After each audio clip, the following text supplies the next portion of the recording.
dengan NIM 2288240060 dari kelas 3A. Pada kesempatan kali ini, saya akan mereview buku karya Jan Gelman Tyler yang berjudul The Social World of Batavia, Eropa and Eurasia in Colonial Indonesia. Nah, fokus review ini adalah pada bab 2, yaitu tentang Growth of the Settlement Social, dan bab 3, The Web of Colonial Social Batavia and Affairs in the 18th Century. Nah, langsung saja kita masuk pada bab kedua, yaitu tentang Growth of the Settlement Society. Nah, bab ini menggambarkan bagaimana Batavia lahir setelah penghancuran Jacatra pada tahun 1619. Kota tersebut, yaitu Batavia, menjadi pusat pemerintahan VOC dan juga perdagangan Asia. Nah, menariknya, jabatan tinggi di VOC pada awalnya tidak selalu diisi oleh orang yang datang dari Belanda, melainkan juga mereka yang menintik karir langsung di Asia. Dari sinilah muncullah elit kolonial lokal dan relatif Ottoman. Dalam kondisi ini, peran perempuan juga sangat penting dan menonjol, karena jumlah perempuan Eropa pada saat itu sangatlah terbatas ataupun sedikit. Nah, terjadilah perkawinan campuran dengan laki-laki Eropa dengan perempuan Asia. Nah, hal ini menjadi hal umum pada masa itu. Nah, dari perkawinan ini lahirlah keluarga Eurasia yang menempati posisi penting dalam masyarakat Batavia. Perempuan Asia dan Eurasia tidak hanya berperan sebagai istri ataupun ibu, tetapi juga sebagai penghubung dalam jaringan sosial elit. Perkawinan ini juga bahkan dijadikan strategi politik untuk membangun aliansi, mengamankan jabatan, serta memperkuat kekayaan. Dari sinilah lahir sistem kekerabatan yang dikenal dengan India's Clan System, yaitu jaringan keluarga yang menopang kekuasaan VOC di Batavia.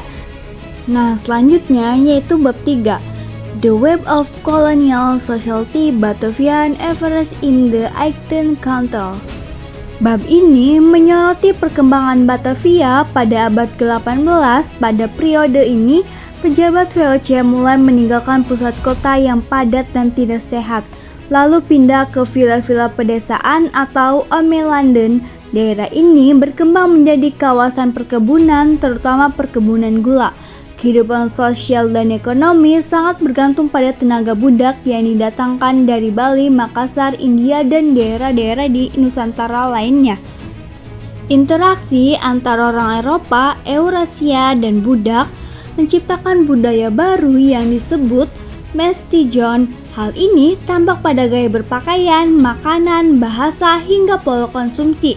Selain itu, sistem patron klan semakin kuat di mana para pejabat dan tuan tanah berperan sebagai patron, sementara budak pekerja bergantung pada perlindungan mereka.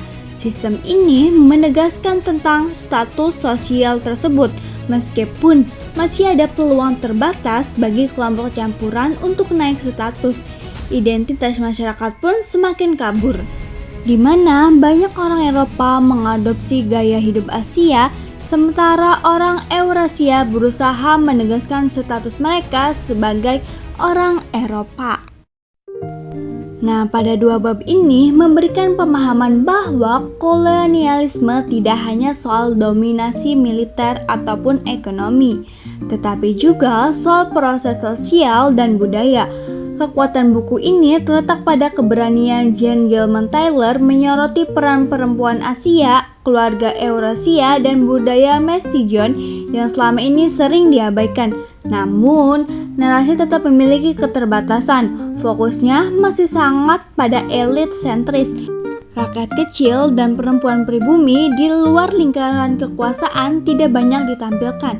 Padahal, mereka juga bagian penting dalam dinamika Batavia sehari-hari.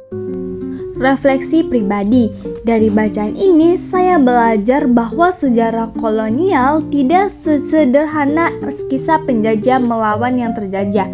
Ada ruang pertemuan, percampuran, dan negosiasi identitas yang membentuk masyarakat di Batavia.